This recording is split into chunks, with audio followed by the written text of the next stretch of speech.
Gold trusted gold buyers మీరు తాకట్టు పెట్టిన బంగారాన్ని విడిపించి ఈ రోజు ఉన్న మార్కెట్ ధరకు కొనబడును.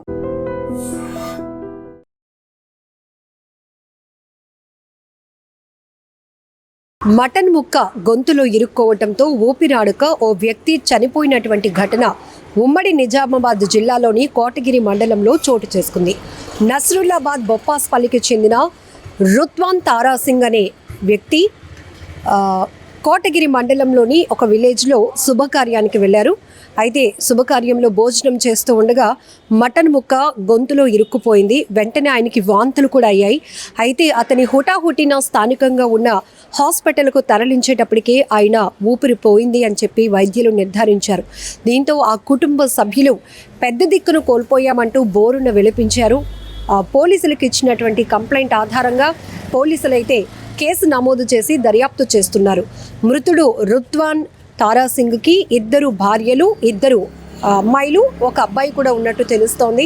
మొత్తానికి ఒక శుభకార్యానికి వెళ్ళి అంతే హ్యాపీగా ఇంటికి తిరిగి రావాల్సినటువంటి వ్యక్తి అక్కడ విషాదాన్ని నింపుకున్నటువంటి సందర్భంగా మారిపోయింది. అంటే రెగ్యులర్గా మటన్ మనం ఎప్పుడు తింటూనే ఉంటాం, లేదంటే చాలా ఫుడ్ ఐటమ్స్ మనం తింటూనే ఉంటాం. కానీ కొన్ని సందర్భాల్లో రెగ్యులర్గా మనం తినే ఫుడ్ ఐటమ్ వల్లే మనం ఎందుకు ప్రాణాలు కోల్పోవాల్సి వస్తుంది అంటే కొంత నిర్లక్ష్యం కూడా ఉంటుంది. ఖచ్చితంగా డాక్టర్స్ చెప్తూ ఉంటారు.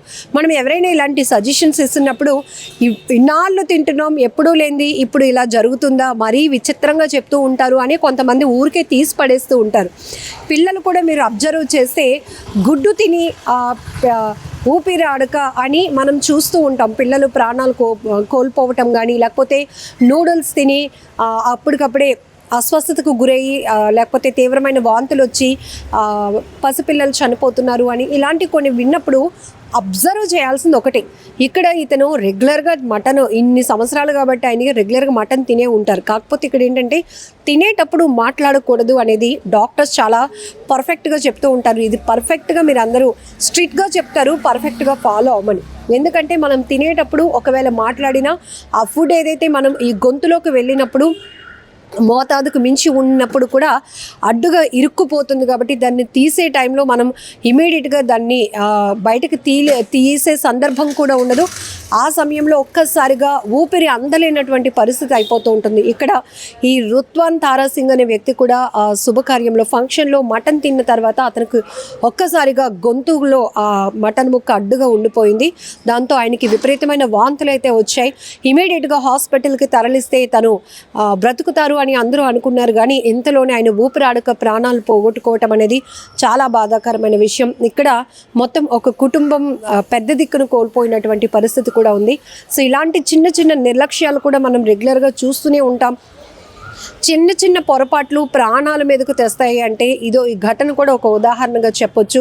సో ఒక్కసారిగా ఈ ఘటనతో ఆ ఫంక్షన్ హాల్లో మొత్తం కూడా తీవ్రమైనటువంటి విషాదం నెలకొందని చెప్పొచ్చు. అప్పటి వరకు ఆ కోటగిరి మండలంలో విలేజ్లో జరుగుతున్నటువంటి ఆ శుభకార్యం కాస్త ఒక వ్యక్తి ఇలా తీవ్రమైనటువంటి అంటే ఫుడ్ తిని తర్వాత మటన్ తినడం వల్ల ఒక వ్యక్తి ప్రాణాలు కోల్పోయాడు అంటే ఒక్కసారిగా అందరూ షాక్ అయిపోయారు. కుటుంబ సభ్యులైతే మాత్రం బోరున విలిపిస్తున్నారు. ఎందుకంటే తమ తండ్రిని కోల్పోయామంటూ 2 ఆడపిల్లలు, ఆ అబ్బాయి కూడా ఏడుస్తూ ఉంటే ఆ 2 భార్యలు ఆయనకి 2 కూడా పెద్ద దిక్కును కోల్పోయాం. ఇప్పుడు ఈ పిల్లల పరిస్థితి, మా పరిస్థితి ఏంటి అనేటటువంటి రోదన ప్రతి ఒక్కరిని కలిచివేస్తోంది. ఏదేమైనా కూడా ఈ ఘటన చాలా బాధాకరం అని చెప్పాలి.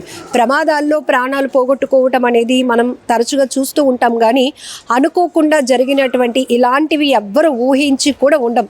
ఎందుకంటే వినటానికి కూడా కాస్త విచిత్రంగా అనిపిస్తూ ఉంటుంది. కొంచెం నెమ్మదిగా తినరా అని పెద్దవాళ్ళు ఎందుకు అంటూ ఉంటారు అంటే మనం తిన్నప్పుడు ఏదైనా మాట్లాడినా లేకపోతే పొలబారినట్టు వస్తుంది కాబట్టి ఆ టైంలో మనకి ముక్కులో నుంచి కాస్త ఇబ్బందిగా వాతావరణం ఉంటుంది, వాంతులు అవుతూ ఉంటాయి. కొంతమందికి ఫుడ్ డైజెస్ట్ కాని పరిస్థితి ఉంటుంది. కాబట్టి ఆహారం తీసుకునేటప్పుడు కూడా మనం ఎంత జాగ్రత్తగా ఉండాలి అనేది ఇలాంటి దురదృష్టకరమైన ఘటనలు చూసినప్పుడు మనకి అనిపిస్తూ ఉంటుంది. ఇక్కడ కూడా ఒక ఫంక్షన్లో తిన్నటువంటి మటన్ ముక్క ఒక వ్యక్తి ప్రాణాలను తీసేసింది అంటే ఏం చెప్పాలో కూడా అర్థం కావటం లేదు. కానీ ఒక కుటుంబం అయితే పెద్ద దిక్కును కోల్పోవటం చాలా బాధాకరమైన విషయం. నిజంగా ప్రస్తుతం ఉన్నటువంటి సమాజం దేనికి ప్రయారిటీ ఇస్తుంది?